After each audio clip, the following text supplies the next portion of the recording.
Good mass.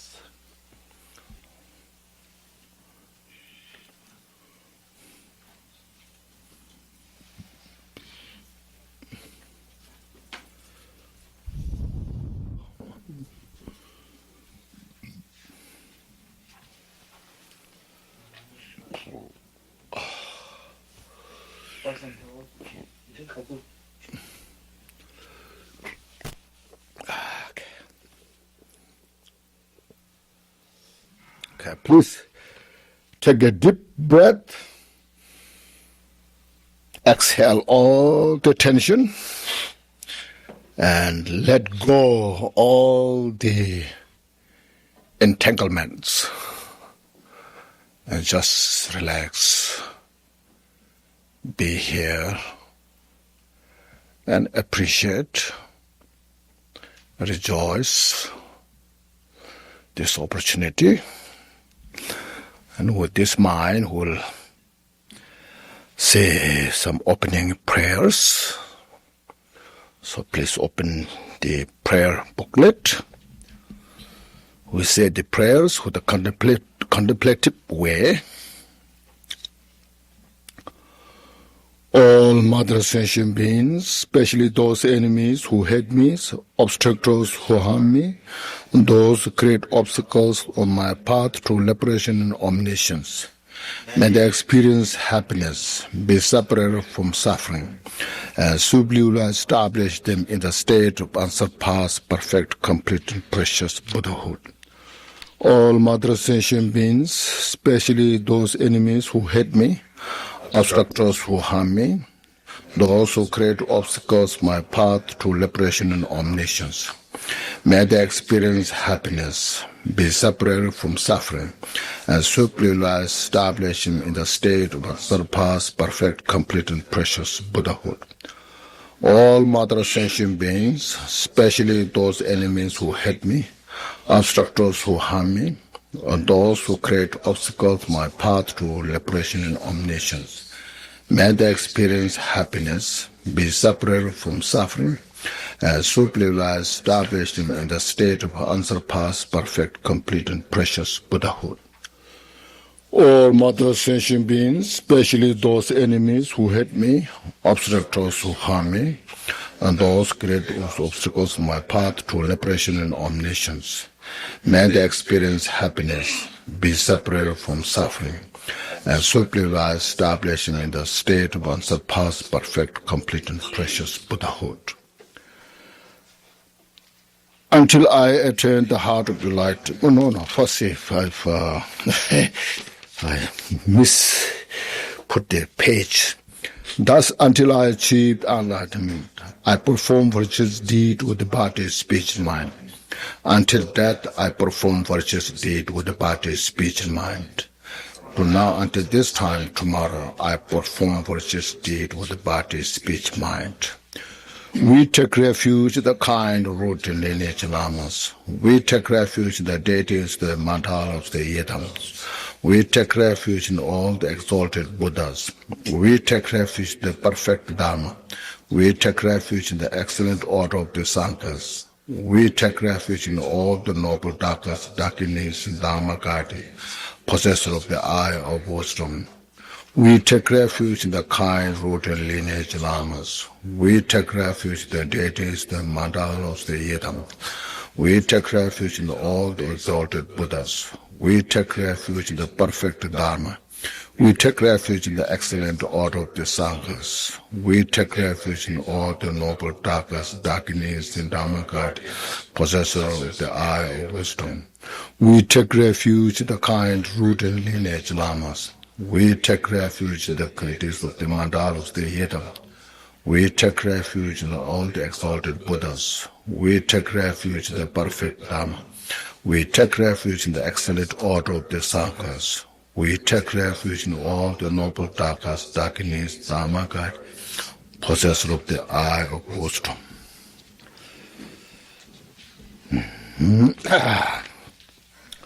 May all Mother Sentient beings boundless the sky have happiness and the causes of happiness.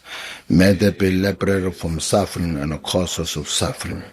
May they never be separated from the happiness that's free from sorrow. May they rest in equanimity, free from attachment and aversion. May all mother sentient beings, boundless the sky, have happiness and the causes of happiness. May they be liberated from suffering and the causes of suffering. May they never be separated from the happiness that's free from sorrow. May they rest in equanimity, free from attachment and aversion. May all mother sentient beings, boundless the sky, have happiness and the causes of happiness. May they be liberated from suffering and the causes of suffering. May they never be separated from the happiness that's free from sorrow. May they rest in equanimity, free from attachment and aversion. Page 11. Unequal refuge, ornament of the world, your hand pervades the 3,000 worlds. You are the victor, Vajradhara, without doubt. I vow at the feet of Father Jipta Sangha. Continually I think of no one but you, compassionate one, to grant your blessings. Dispel the darkness that surrounds my heart.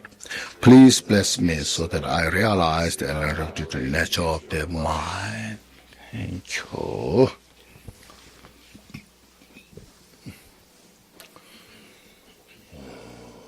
Doji doji dolo narada mamada baba doji dongwa kondo kondo doji doji lama ye doji yolo so ando so doji doji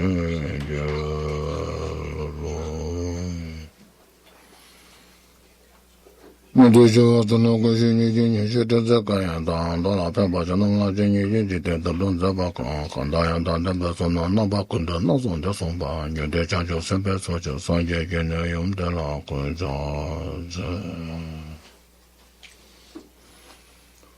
Kanda juju dongi juju na juju lumura girwa kato da de da be juju jaran be be so do bratam jende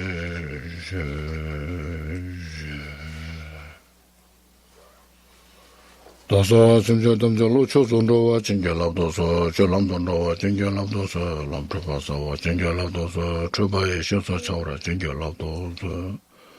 Dongba da yu do wa chinja lab dosa, to ye shen yu do wa chinja lab dosa, danda tawla ka wa chinja lab dosa, dasa dananda bra chinja lab dosa.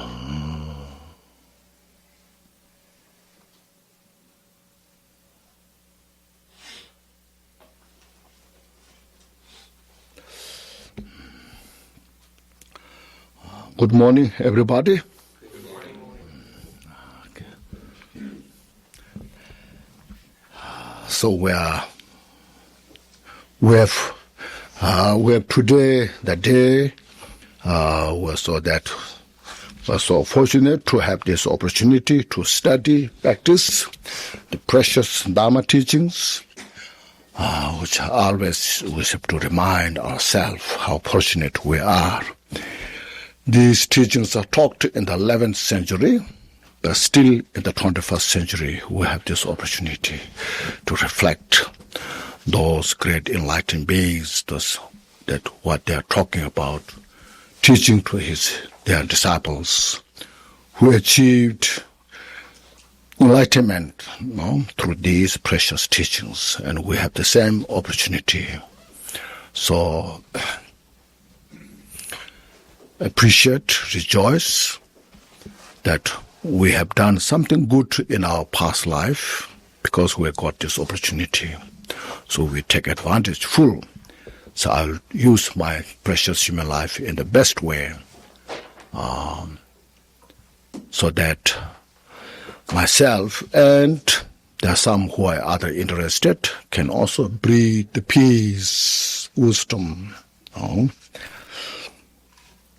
especially this JOL Ornament of Liberation. Now, as you can see how precious this book is. It's a book written by enlightened mind, and which is the core essence of the whole sutra system of the Buddha's teaching. No? As you see how Gampopa, before that, this kind of book is not exist. There are some other books, but not like this. So he has to study so many other texts written by many great teachers, including the Buddha's Sutra taught. So he compiled all the essence of the teachings, put into step by step. So we have, without wasting our energy, time so much, so we can focus on this, And this combined together, one individual to follow into the path complete towards the enlightenment, Buddhahood. That's why what kind of potential we have, he put together the Buddha nature, the seed of the enlightenment. Now, that's the potential we have. And on the basis of that potential, to work with that, to see that in the samsara there are 6 realms. Within the 6 realms, the precious human life is the best kind of condition that can work to see that. So here, how precious human life is difficult to achieve, how fragile it is, yet how much ability, opportunity we have. Even inferior individuals have opportunity not to reborn in the lower realms, have opportunity to born again back to the human God realms. It's inferior individuals, you see. Look at that. Now those are creating cause to born in the lower realms, the worse than inferior individual, So we have to reflect. The mediocre individuals have opportunity to free from samsara, and the supreme beings have every opportunity to achieve complete enlightenment. So that's precious human life. We have it within us. We just need to reflect, recognize, and utilize in that way. Now to dispel the obstacles, attachment to this life is impermanence. This also impermanence explained so wisely. First, you see, the gross type of impermanence, then little more subtle, and very subtle, and completely subtle. So from the gross understanding about the impermanence, then we can understand step by step through the logical, through the reason, So even though we may not have such kind of a precise, incisive wisdom to capture the instant impermanence, but through the analytical system where we can understand. So even though I don't see it directly, but I can feel it. I know it. So through that, it gives us opportunity to free from attachment of this life. Because no matter how much we attach to this life, to this achievement,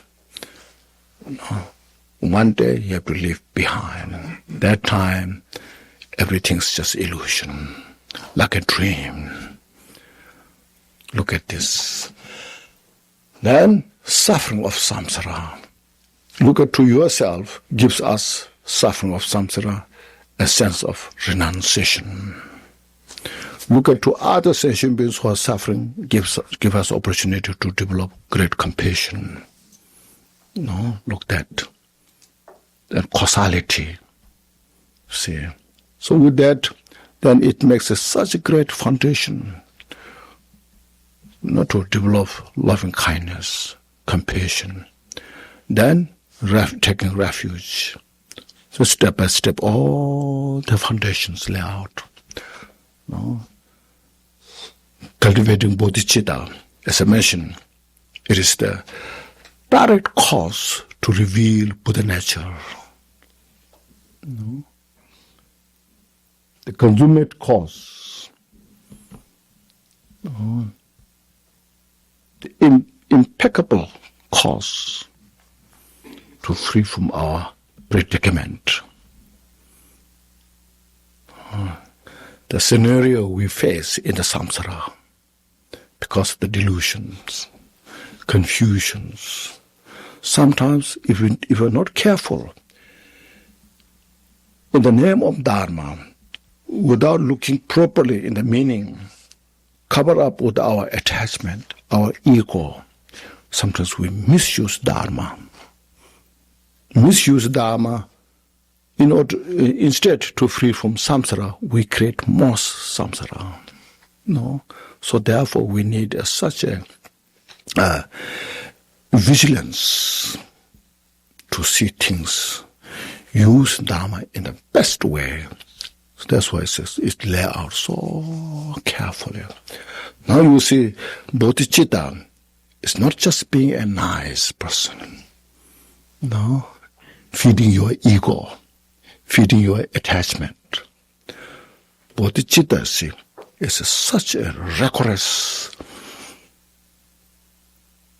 teaching that can be captured by such a brave mind who has a profound wisdom, who have a good understanding, see the reality nature. Then that person can capture the bodhicitta. See, so look at this, all steps we went. No, there are 12 topics which discuss or which describes the bodhicitta. Now we are at the last 13th, the training of the bodhicitta. You see. So there's an aspiration bodhicitta training, and there's an action bodhicitta training. See, bodhicitta has infinite, as mentioned there, infinite benefit. In order to experience the infinite benefits, we have to create a cause to get that. This is very important. Sometimes we say, by chanting one mantra, it has a limitless benefit. So we think there's something magical power without creating cause. We have to create a cause. Like say, if the farmer, there's one special seed, so this seed can grow a giant tree with the benefit, No, to grow that seed, we need, to grow that tree, we need such a special place and all the best conditions. And then that we have to take care that to grow that tree. Year after year, year after year. Likewise, to grow the giant tree of the enlightenment, the seed of bodhicitta, we plant that, and then we have to train, we have to work, so step by step. Make sense? That's very important. Otherwise, as a bodhicitta has that many no benefit. Just having that, maybe you think, maybe enough.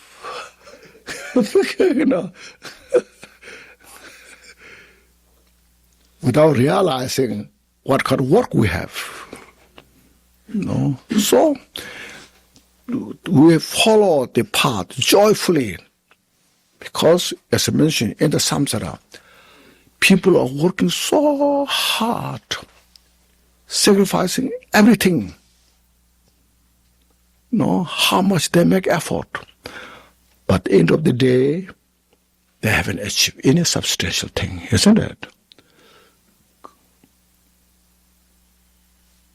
But here, like Milarepa, just for example, how he worked hard.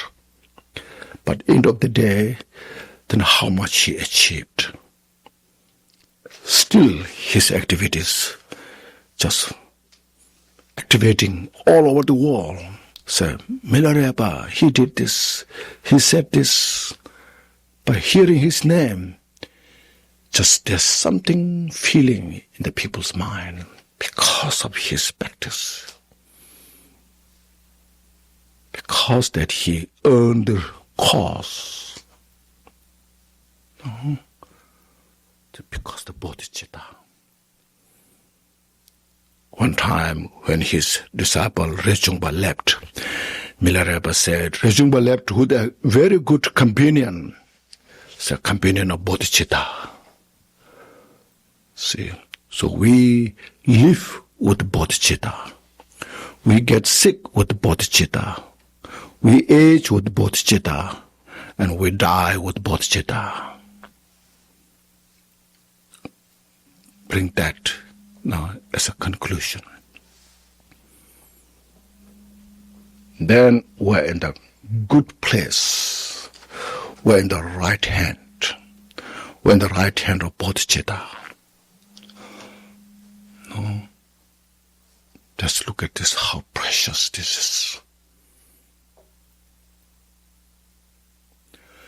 All the other practices are designed to cultivate bodhicitta, to purify bodhicitta, to enhance bodhicitta, to realize bodhicitta.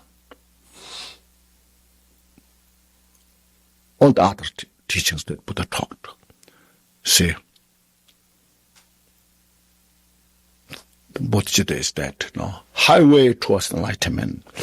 So with that now, as I mentioned, we are in the training section, training of the bodhicitta. So in the training, there are 6 parameters or 6 perfections. Within that, they finish a brief description of the action bodhicitta. Now the more details, which is 6 parameters. So today is the chapter 12, the perfection of generosity. The 6 subjects describe the details of the action bodhicitta. So those 6 say is the generosity, moral ethics, patience, perseverance, meditative concentration, wisdom awareness.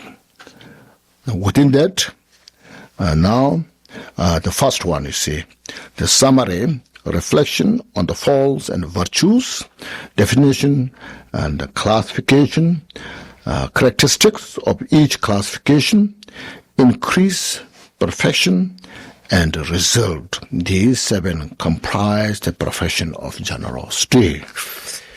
First is a reflection on the faults and virtues. What this means is those faults means not having practice of generosity. Those who have not practiced generosity will always suffer from poverty and usually will be reborn as a hungry ghost or hungry spirit. Means this is no openness to the mind. Mind is so close, no space. No. So when his mind is so close, so narrow, kind of entangled by the selfish reason, no place to share anything. So that person, not only next life reborn in the hungry spirit, but even this life, you feel like a hungry spirit. Even if reborn as a human and so forth, they will suffer from poverty and a lack of necessities. Always wanting something and not getting. I wish I have this. I wish I have this. And no appreciation what you have. It's like a hungry ghost. Even one may have a lot of things, but still there's something missing.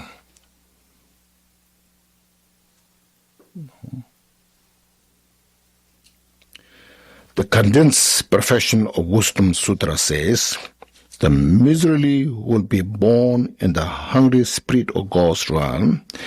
In case they are born human, at the time they will suffer from poverty.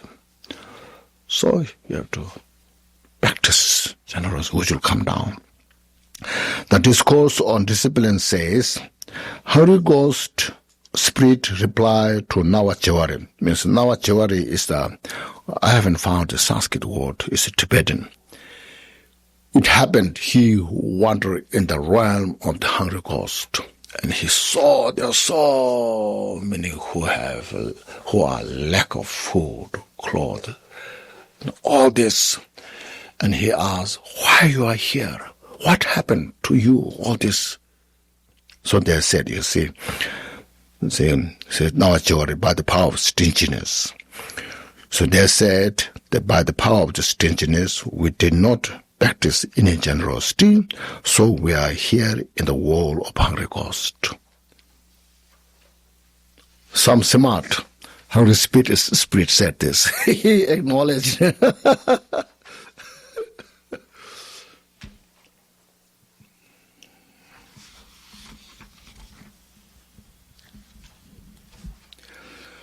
So, again, continuing disadvantage of the lack of practice of generosity.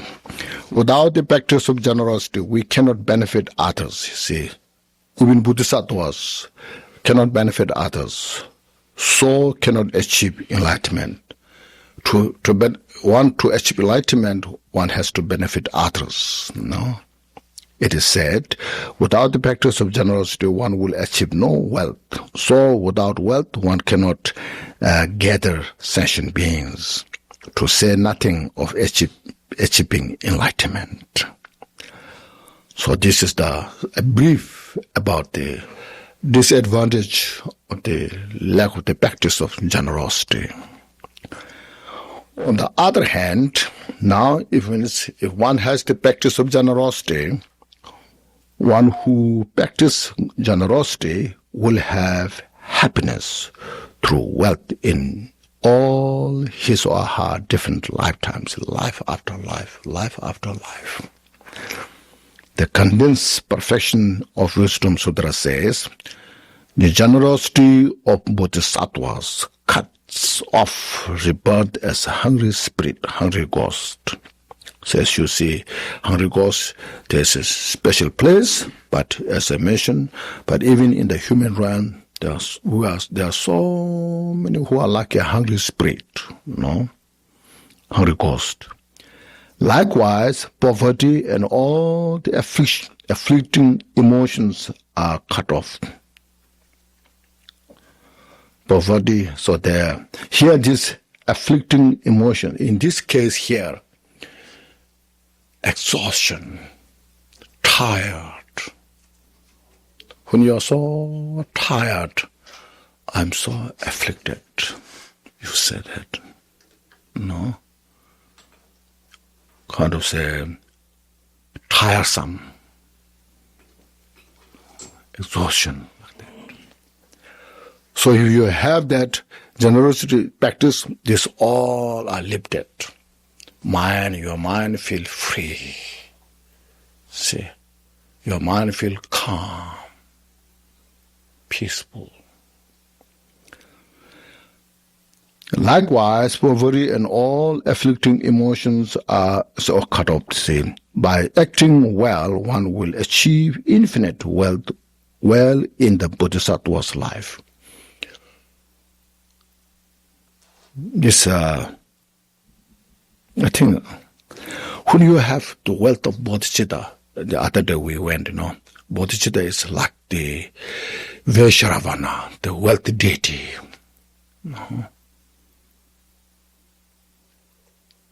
This one story I mentioned, I think I mentioned other time as well. Kunu Rinpoché, he didn't have any special possessions. He lived very simple life. And he didn't have a house for himself. He goes around. He stayed in Bodhika many years. He rented a room and he paid the rent every month. When he left, they left. Where he gets, So one time, I think he was in Nepal, a group of Westerners came to receive teachings. So he gave teachings. No, his life was so simple. So they said, or they asked him, if you need, please let us know. We can provide you whatever you need. And he said, I have everything because I have bodhicitta.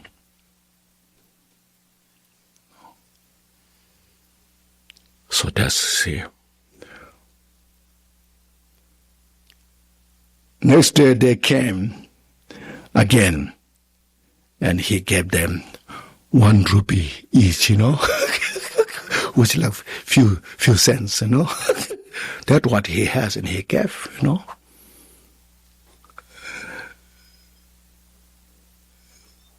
So that kind of, you see. For Milarepa, that's the greatest generosity practice. No attachment, letting go, everything. That's the best generosity practice. Because he has bodhicitta. Now this is very important, you see. Sometimes without bodhicitta, we try to take example of Milarepa, then we become miserable, So first cultivate bodhicitta, exercise it, and develop it, get confidence on it. Then no matter what happens, you are fearless.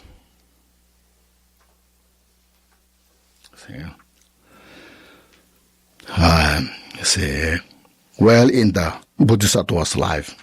Also, the letter to a friend, this is in Nagarjuna, says, one should practice generosity properly, properly.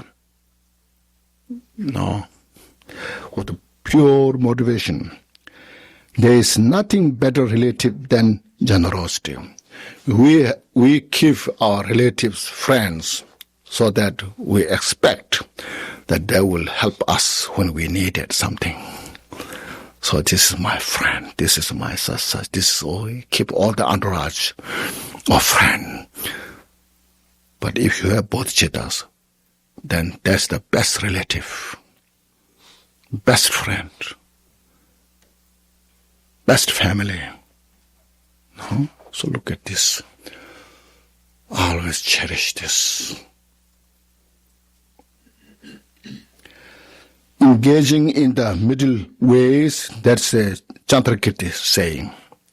Says, these beings desire happiness. Means all the sentient beings in the samsara, we all desire for peace and happiness. And all human beings who are without wealth have no happiness. So there's no happiness when you have no wealth, you see. When you have enough food, clothes, shelter, place to live, then you say, I'm happy. So see, now, knowing that wealth comes from generosity, Buddha spoke first of the practice of generosity, see. That's, now, Bodhisattva's business is the practice of generosity.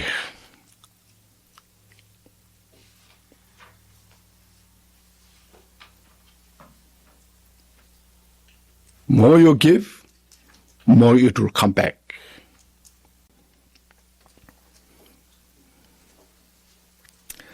Now, when you need it, it comes, I'm not saying I'm really a great generous practice of I'm not really a good practitioner, especially when it comes to the practice of generosity. I'm very stingy, In first place, I don't have so much, which I have also. I'm a little stingy. But when you need it, it comes. It's amazing, So, a couple of years ago, when I got the surgery of my gallbladder, and then it just happened very kind of within a few days, without plan ahead. I checked the Now, I went to the doctor to check, and doctor said, today you have to stay here, and tomorrow you have to take care of this. And it's a private, because the government hospital in Nepal is not so good, So it's a private, supposed to be good, or I hope, Anyhow, I stayed there, and next day it's operated. It costs about 100,000 rupees, So the monastery, as they said, they will pay. So I was very reluctant. I said, I have, I think I have enough that time. But then, what happens the next day, one of my friends is a Chinese monk. He used to live in China. So he came to Nepal and called one of the monk, said, I'm here for some business things, and I want to see Khenchen, The monk said, he's in the hospital.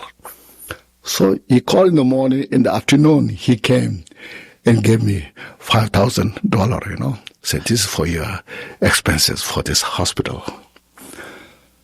I thought, that's how things work. I was very amazed, So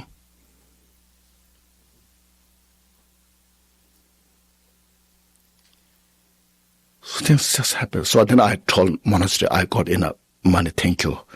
I don't need money from the monastery. So like this, you see. So that's knowing that wealth comes from generosity.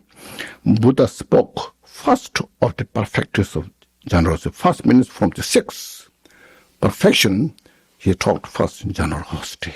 See. He didn't teach how to take advantage of others, but he taught how to practice generosity to others. So we just look at this.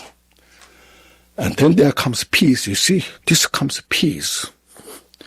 Now you see, in the Vinaya system, say, don't steal, as you know. Don't take things from others which is not given to you. So abstain stealing from others. Now when you come to the bodhicitta section, say, not just abstaining, taking from others, but you practice generosity.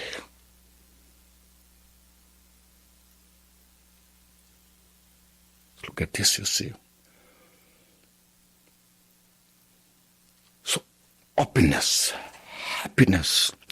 Not necessarily to give everything what you have, but your mind appreciate, rejoice. Give what you can. But mostly appreciate yourself, rejoice. So today I got a good breakfast, I'm happy. Today I got a good lunch, I'm so happy.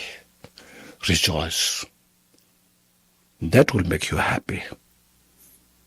See, that's what this practice of generosity is about. It has very profound meaning, not just giving something, Again, one who practices generosity can benefit others. With generosity, one can gather trainees. The trainees means practitioner, Dharma practitioners, and then establish them in the precious Dharma. See? In Bodhisattva's action, there's 4 things required. Speaking pleasant word. Not hurting others. That's one. And secondly, practice giving what they require, what they need. And the third, give Dharma teachings according to the Buddha taught, according to what Buddha taught. And the fourth, you also follow what you taught. See, there's as you mentioned, walk your talk. So as much as you can try, sincerely. You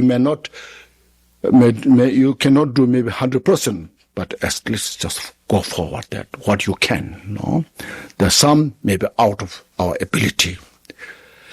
For example, like realization of the Mahamudra is out of our ability, but we go forward the direction. No, so that's called train that way. How you can help the practitioners. Then the Buddha said, generosity. Okay. It is said, by the practice of generosity, one can fully mature sentient beings who are suffering. Again, it is easier for one who has practiced generosity to achieve unsurpassable enlightenment. Means when you have bodhicitta, basically it's saying, when you have bodhicitta, that mind is giving peace, happiness, anything you just share, and that gives us to achieve enlightenment much easier. Again, it is Again, it is easier for one who practices generosity to achieve enlightenment. The Bodhisattva basket says, for those who practice generosity, achievement of enlightenment is not difficult. The Cloud of Noble Jewel Sutra says, generosity is the enlightenment of the Bodhisattva. Now there are many different levels of which will come later, but there are many levels of practice with generosity, giving from small thing, and at the end even giving your body. Small things like, say, for example, when I told this many times, when Milarepa in the mountain, here's no human food. One time a hunter came, they could kill some wild animals, so they offer a piece of meat to Milarepa. So those who we killed, please liberate them and please have this share. So Milarepa was he was happy that he got some human food, flesh to eat. So he was cooking nettle with a piece of meat every day, But then after some time, the meat was full of maggots. He noticed, So now he was thinking, what should I do? Should I get rid of those maggots and cook the meat? So then he was seriously thinking, now because he has to make decision, Now, so if I get rid of them, they will die, no food. So he said, there are so many maggots, I'm the only one person. So those are majority, So you take it. So he placed meat in the corner, So that's the practice of generosity. See? So he stayed without any human food, just eating nettles. That was called practice of generosity.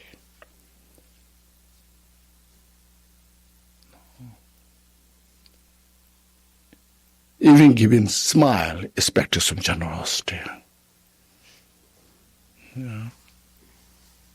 So how are you?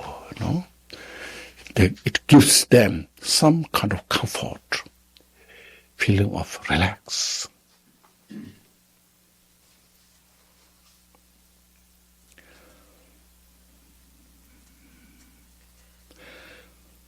Awesome. The householder Drikung name of the person, requested sutra said, alternatively explain the virtues of generosity and the faults of not giving. So in that sutra says, the Buddha said, a thing means a wealth share. A wealth which is given is yours. If you practice generosity, it's yours. Things or wealth left in the house are not yours. If you live in the house, keep, it's not yours. A thing which is given has essence. Because if you give, especially with bodhicitta, all the essence, the merit of accumulation of the merit, wisdom is with you for enlightenment. Things left in the house have no essence because it will be ruined or taken by others. A thing which has been given need not be protected. That's clear, isn't it? You don't have to worry. Things kept in the house must be protected. We need a lot of securities. No? A thing which is given is free from fear. There's also, fear, you see.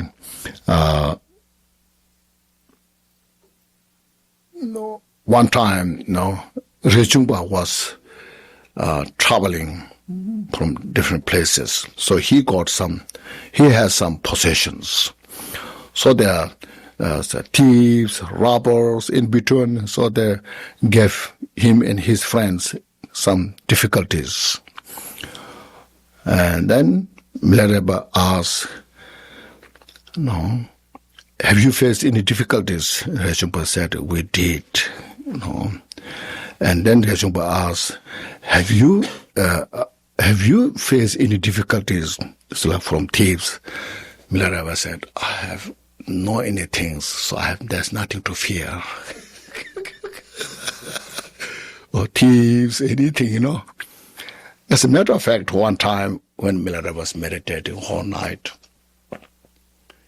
in the cave, a thief came, at night, looking in the corner, searching, And Milarepa smiled, If you get something, at night, which I don't have at daytime, please take it freely,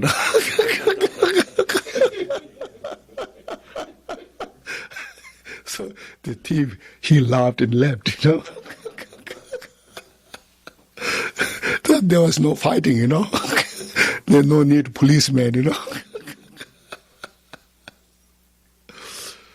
So any hundreds of thieves comes, Milarepa was just resting,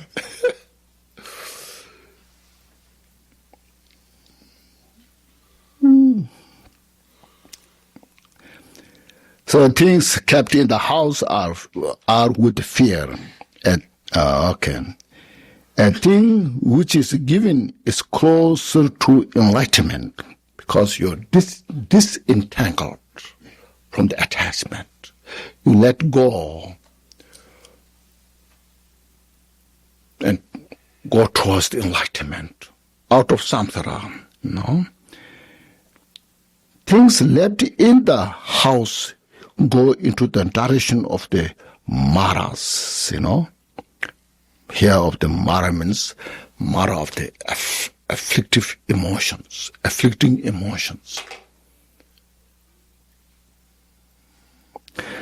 The practice of generosity will lead to vast wealth, see. Things left in the house do not bring much wealth. A thing which is given will bring inexhaustible wealth. Things kept in the house are exhaustible, and so forth. Look at these, what Buddha said, and then you analyze, and if it is that true or not,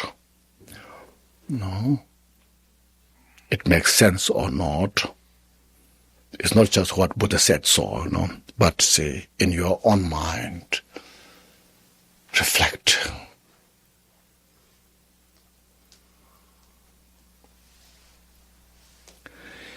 Those are two things. the disadvantage of the lack of practice of generosity and advantage of the practice of generosity. Now, the second definition. What means practice of generosity? Definition of generosity is the practice of giving fully without attachment. See, fully means no reservation for yourself. Just give joyfully, which will come later. First, be happy before, well giving, at the end, rejoice. It's not how much, but it's how you give. No practice of generosity. The Bodhisattva Bhumi says, a mind co-imagined with the non-attachment. See, with that motivation, fully giving things. See, coming the mind with together without attachment. And third classification, generosity has three classifications: giving wealth, giving fearlessness, and giving dharma. The practice of giving wealth will stabilize others' body. When somebody is hungry, thirsty, or cold, give clothes when they are very cold, freezing to death, hungry, food, thirsty, drink. So that stabilizes the body of others. Giving fearlessness will stabilize others' life, and some who are danger their life. Giving some special, like medicine, or drowning into the river, picking up from that. Or some bandit comings and they try to kill that individual, and protecting from that is giving fearlessness. That will, gives the others life.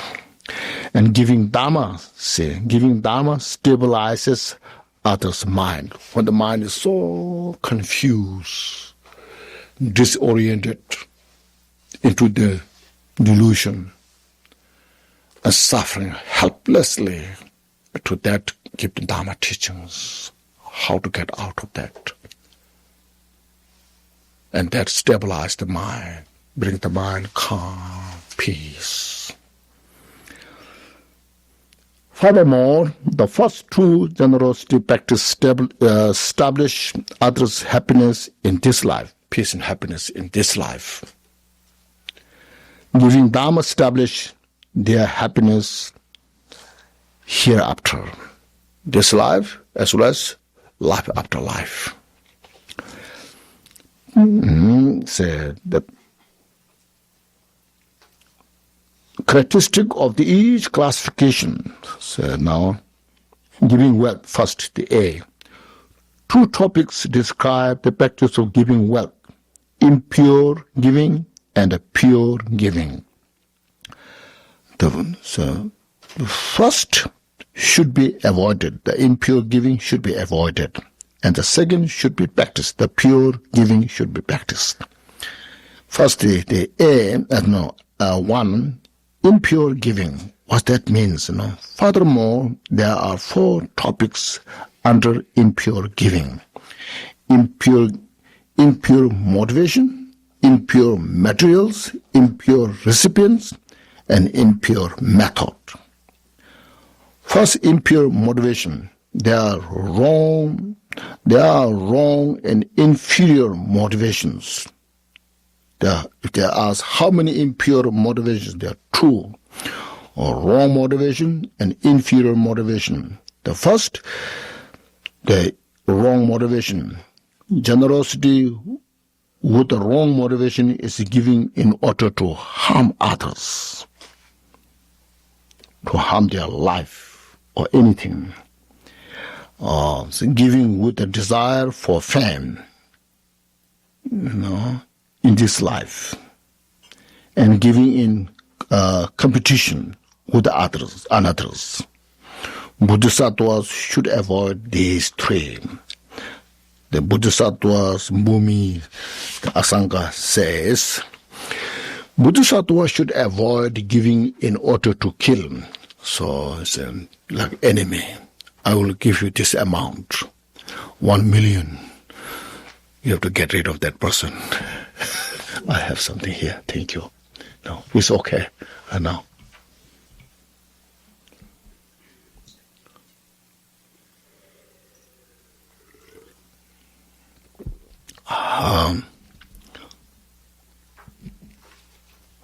Yes. In order to kill, fetter, punish, imprison, that need to be pushed into prison or vanish others. And Bodhisattvas should not exercise generosity for fame and praise. So just think, so if I give this much to these people, maybe my fame will become vast. Maybe I become famous, or they will praise me, like those. And Bodhisattvas should not exercise generosity to compete with others. So those are the wrong motivation. So you should not practice generosity with that motivation. Inferior motivation is generosity motivated by fear of poverty in the next life, or desire to have the body and the wealth of gods or human. So next life, not to be poor, so I will practice some generosity. I hope next life I can enjoy the wealth of the God and human. So I will have to practice some generosity. So that's the inferior motivation. It is said Bodhisattvas should not give with the fear of poverty. Because our practice is to achieve enlightenment. And Bodhisattvas should not give to attain the state of Indra, next life. Maybe I become a king of the god, or universal monarch, maybe a king of the world, or Ishwara. So this to purify the wrong and inferior motivation. Now, be impure materials. Other impure generosity practice to be avoided are explained in the Bodhisattva's Bhumi. In an abbreviated way, the meaning is to avoid impure material substance. A Bodhisattva should not give poison to other, to poison somebody else. It's general, just general saying. Fire. There's somebody takes the fire and burn the forest, and if you burn the forest, then first of all, it's so bad for the environment. And there's so many animals are killed, insects, fire, they perished. Weapon, knife, gun, so forth. And meat, so you should not give the meat. It's not a pure practice of generosity. And so forth. Even if someone begs for them in order to harm oneself or others, someone say, please give me a poison, I want to kill myself. Please give me a knife, I want to kill myself or kill somebody else. So you should not do this.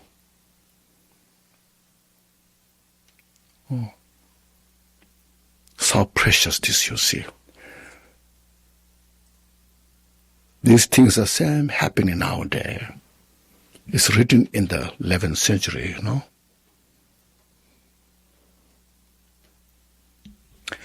The precious jewel garland says, if that which helps is poison, then poison should be given. If the poison is necessary to help, for the counteract. So then you should give, because it's helping. So they have given. But if a delicacy will not help, then it should not be given. Even the delectable dish, if that harms others' health, so should not give. So we need that, you see, very precision mind to see things precisely. Saying, as when one is bitten by a snake, cutting finger can be of benefit to get rid of the poison. Usually if you cut the finger, it's so bad, But if the snake bites you and cut the finger and get all the blood out, poison, you are safe. See how so wonderful, here. Buddha said that even if it makes one uncomfortable, helpful things should be done. Like a surgery. If we're healthy, if somebody asks you, you want to, can I make a surgery? Say people, say you are crazy. But when it's needed to save the life, we go through those surgeries. So it depends, you see. So it's not just, this is the only way, not that. So we have to see the conditions. To see the conditions, we need such a decisive awareness, understanding. So you should not give traps or the skill for hunting wild animals and so forth to those who ask, briefly anything which can harm or cause suffering. So you should have that kind of awareness to harm any other lives, domestic, wildlife. It's all good for, first of all, for all the sentient beings, for their peace and happiness, to save their life, and for environment, and for our own benefit as well. You should not give your parents nor pound your parents.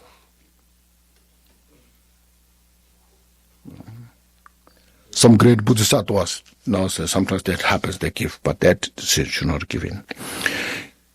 Your children, wife, and so forth, your wife, husband here. Children, your wife or husband, and so forth should not be given without their consent, without their permission. Because they are great bodhisattvas. One time, in the history, great bodhisattvas in one country. That country have some precious jewels. Because of the jewels, the country is always in the magnificent condition. Pleasant, peace, happiness. So there's another country who is a kind of rivalry to that, always challenge. But the king of that country, he was practicing generosity. Anybody who comes, he gives. All the people from far, they're coming, and he gives all. So because of that, the other country, which is a rivalry to that, and then they discuss. They have such jewel. That jewel, because of that, that country is always in the good condition. So we should go to the king, request to give that jewel. And one old man, then he said, I will go. And he went to the king. He said, I want to see the king. And then when he met the kings, I am here. I come from long distance. Many days I just travel now here to get the jewel. And the king said, I don't have a permission from my father to give that. No. Besides that, you can ask anything, I will give you. And the old man said, no, if you don't give me that, then I don't need anything. And he pretended he was angry, and he left. And the king sent immediately a messenger, brought him back. Then he was in such a delicate situation. So what should I do? If I don't give this, my practice of generosity is not completed. If I give, my father will be so upset. What should I do? So at the end, he closed his eyes. Said, "No." He gave the jewel and told the old man, "Keep quiet. Take this and go wherever your places." And then the old man left, took the jewel and left. And after some time, the news went out. The jewel is reached the other country, which is a rivalry, you know. And the father was so upset in that kingdom. So this is not really my son. He is disguised as my enemy, as a son. No. Now he cannot stay in my kingdom.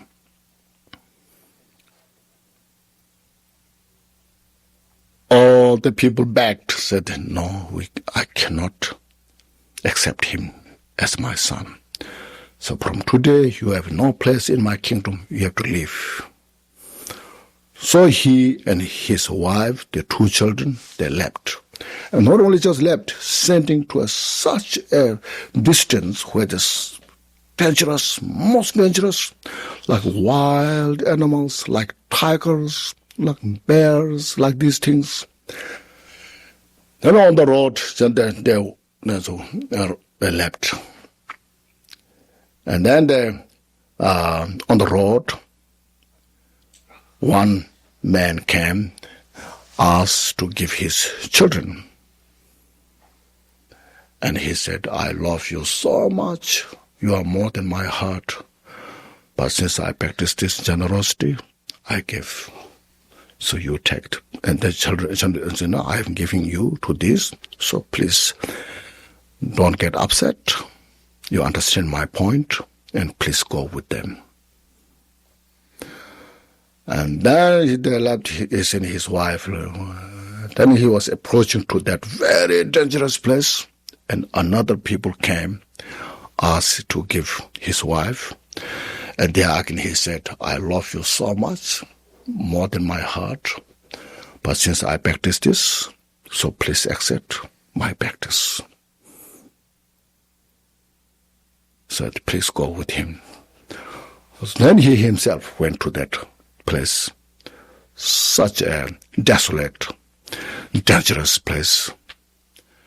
And because of his practice of bodhicitta, love and compassion, all that area transformed. For 12 years he went there. And then after 12 years he came back. When he came back, then there somebody came to ask his eyes to give. And then he said he was so happy. No. He just sat on the tree and took up his eyes and gave to those. When his father heard of all this, then his father was so moved. And he said, "My jewel is nothing what he was practicing." No? Then all others who took his children, his wife, they all brought back. "So you are such a great, marvelous, this practicing is all. No attachment at all for." And we apologize taking from you, your children, your wife, everything.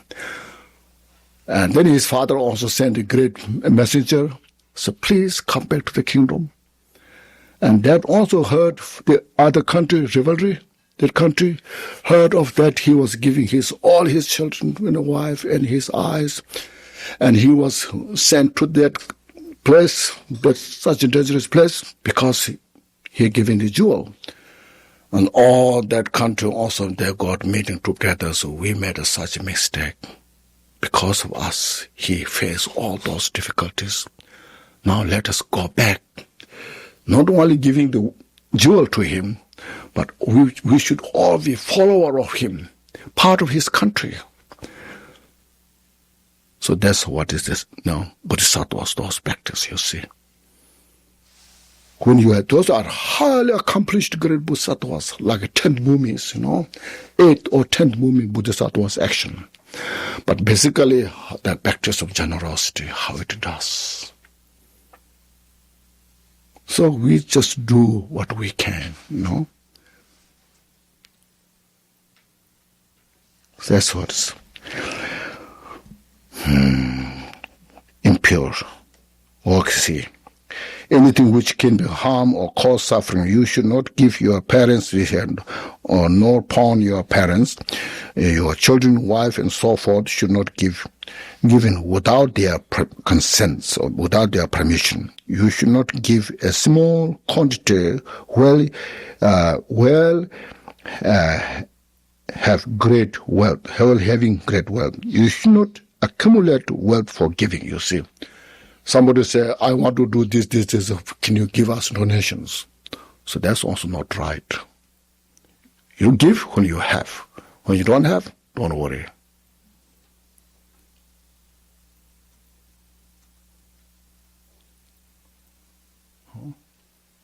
It's good, isn't it? You see. Don't accumulate wealth for giving.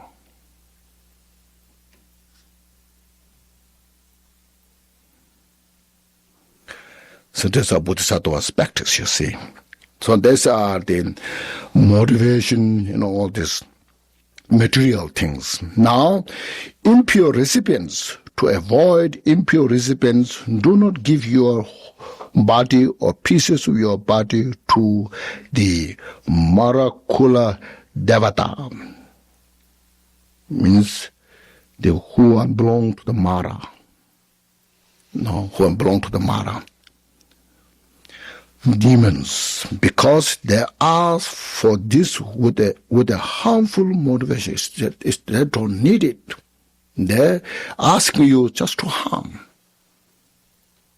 No benefit, basically. You should not give your body to beings who are influenced by the maras, insane, or who have disturbed mind, because they don't need it and then don't have freedom of their thought, their mind, because influenced by negative emotions. Also, a Bodhisattva should not give food or drink to those who are gluttons. They get sick.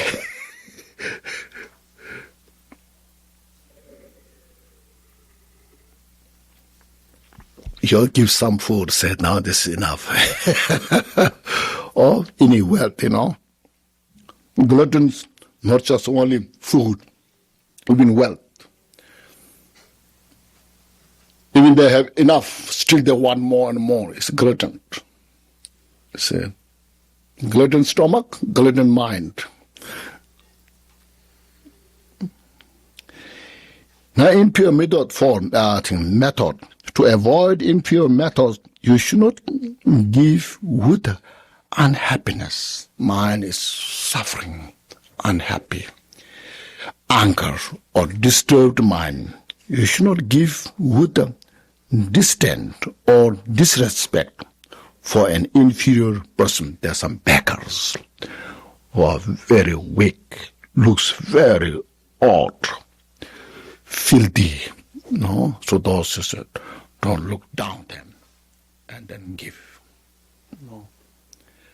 You should not give were threatening or scolding the beggars. Usually they do, the beggars come and they scold and say, why are you doing these things, like this. You give respect, whatever you can. And then, So these are the impure, motivation, materials, and recipients, and impure methods. Those should be avoided. See, very carefully designed. Study those carefully and bring in your mind. Now let's see, pure giving. There are three topics under pure giving: pure material, pure recipient, and pure method. Pure material, the first has two divisions, inside wealth and outside wealth.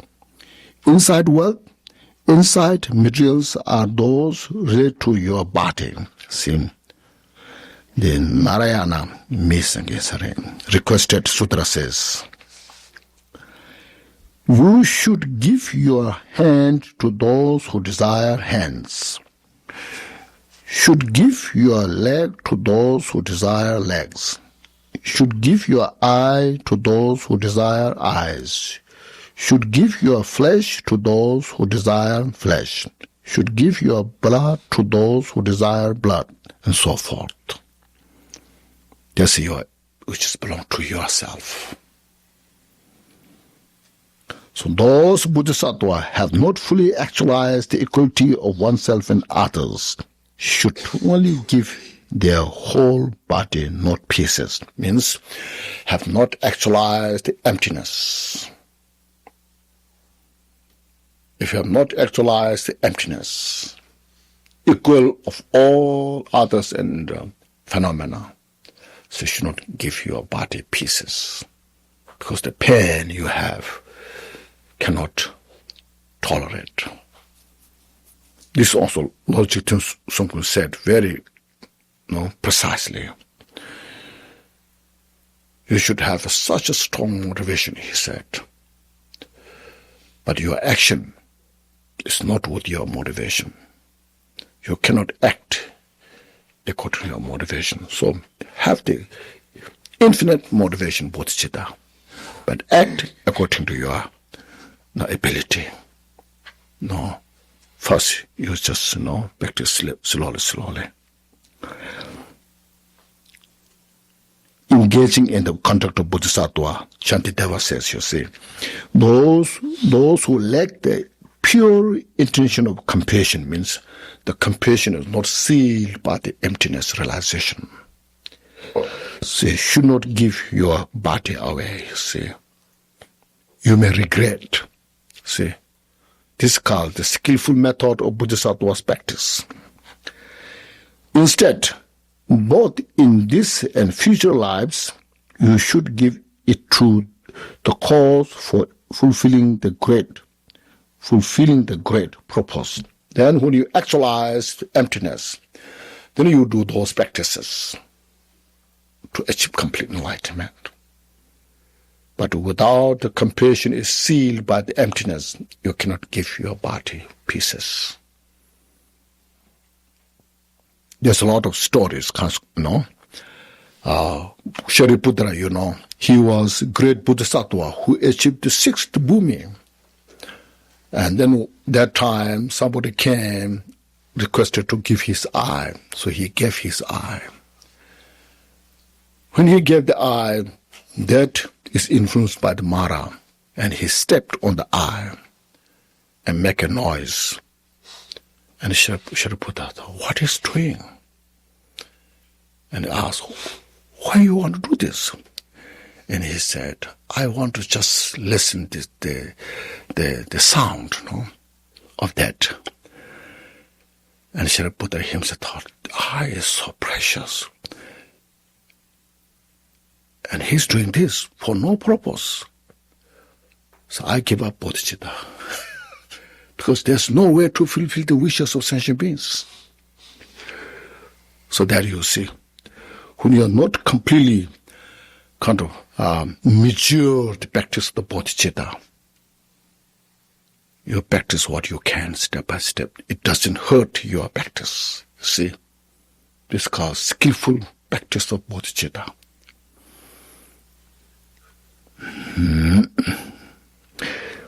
So this is insight material. As I mentioned, that great king who, as I mentioned, who achieved 8 or 10 bhumis, who could do those, giving eyes, everything. No?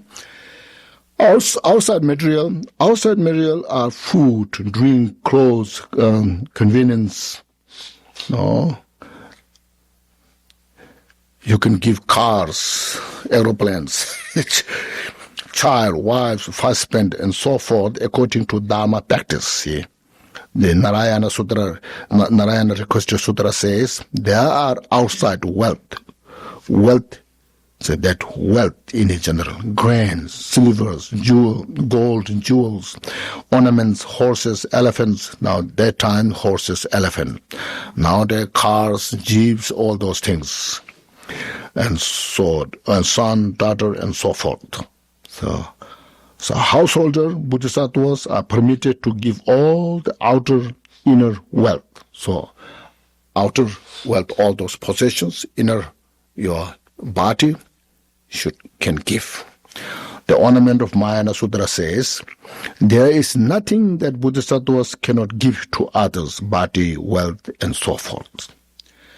A monk or nun, those who are ordained, bodhisattvas should give everything except 3 Dharma robes.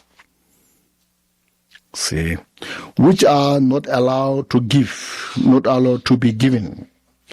Engaging in the conduct of bodhisattva says, give all except 3 Dharma robes. If you give your Dharma robes, it may cause your benefit for others to decline. Means those who are monks and nuns, usually they wear robes. Everybody respect. So they are monks and nuns. But now, if you give, they have no robes. Then people think, maybe they are not monks. Maybe they are not nuns. Maybe they renounce their vows. So then it declines the helping others. So likewise, you see, anytime all the monks and nuns should wear the robes. Anywhere. Except there's a real danger of life. That's exceptional.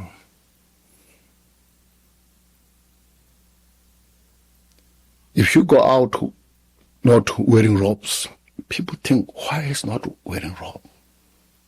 So that doubt comes. See. No, even you don't say the word is expression of the body.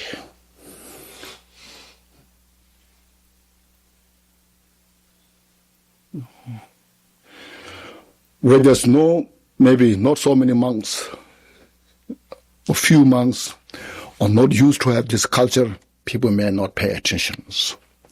But where their country, where there's monks and nuns country who has the culture, then as soon as you see them not wearing robes, immediately there's a reaction of that. Why? No. So it's not healthy.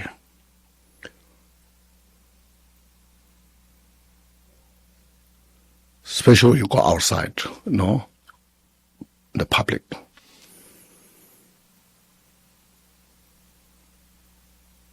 Always should wear the robes.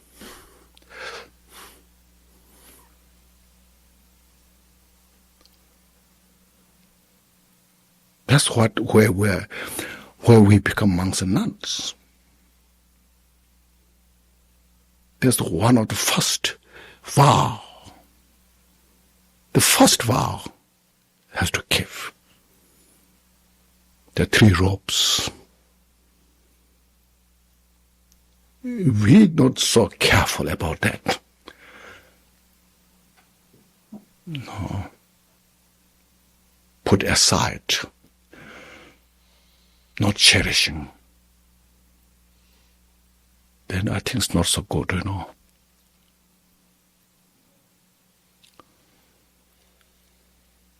So that's, you see, it here is very carefully mentioned,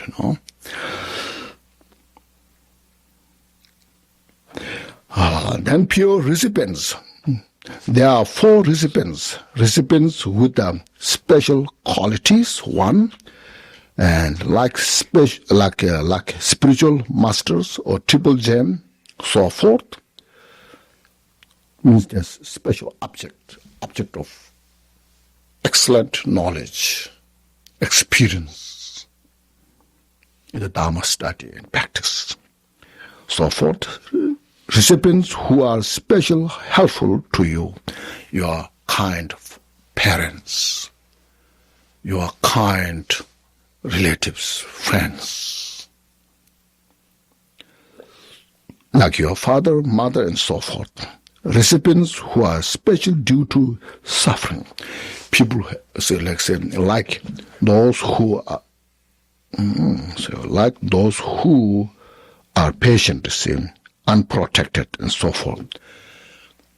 There's people who sick for a long time, who have no any friends, like on the street, or poor, suffering helplessly. So 3. Those who are sick for a long time, if you just go there and say, hello, how are you? They feel so good because they are neglected by others. If you just say hi, all the tension they have is just released. So somebody's there, saying hello. And recipients who are special because of their harmfulness, like enemies and so forth, like the enemies. This because you release your resentment, anger, hatred. And you give something, that means you have such mental power. You have such a courage to destroy all those entanglement of the resentment.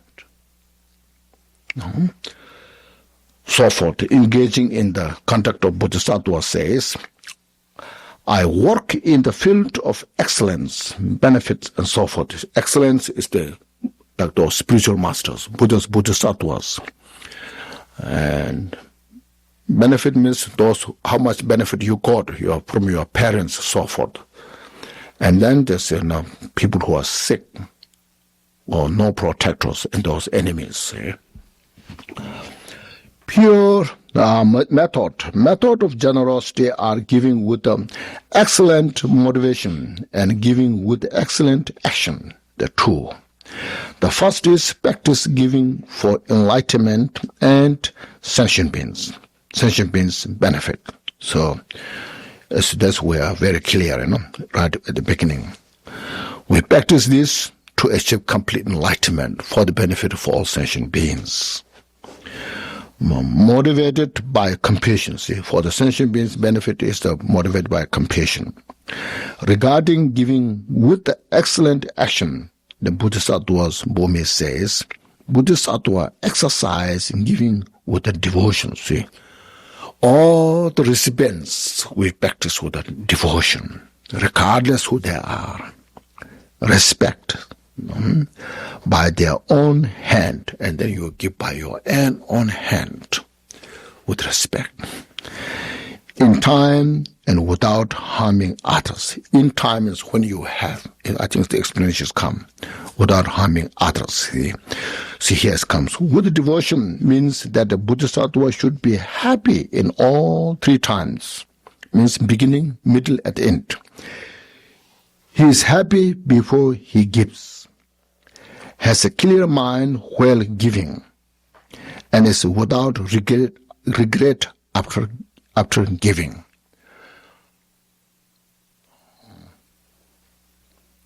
sometimes you're emotionally involved and you give something more. At the end, you say, oh, I have kept too much. You regret it, So you should not have that. Right at the beginning, you just give without expectation. I'm so happy I could this practice. I could do this practice. At the beginning, at the middle, at the end. If somebody says, oh, that's not good, said, oh, I did it, I'm happy. No.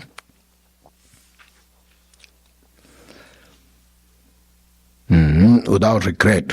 So respect means giving respectfully. So give things respectfully. And so that.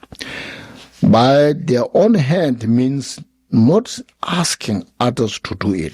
There are some inferior people outside beggar. So you are kind of like you're servant. So you have to just give this to the servant. You give some. Instead, you just go there and say, with respect, give. In time means that, see, when you have wealth, that's the time to give, see. When you have wealth, you give. When you don't have, don't worry. So I don't have. You see. That's got time, you see. Without harming others means not harming your entourage. So even though it is your own wealth, if the people around you come with the tears in their eyes, like your attendants, people who are working for you, say, with the tears in their eyes when you give something away, then do not do it. Because you're harming their feelings. So you are giving some benefit others, but then you are harming others. So that's not good. No. Do not give wealth that has been robbed, you robbed or stolen or cheated, that which belongs to others. So this is so pure action, you see, how purely the practice is done. The collection of the Abhidharma says, give repeatedly, give without bias, and fulfill all desires. So now maybe we'll just finish this. Give repeatedly means a quality of the benefactor who gives again and again. So when you have, it's the same. Give without bias means a quality of the recipients. The benefactor gives to everyone without partialities. Fulfill all desire means a quality of the gift. The word what gift, the benefactors should give whatever the recipients desires. This completes giving wealth. So should have a short break. Then we'll complete Dharma teachings.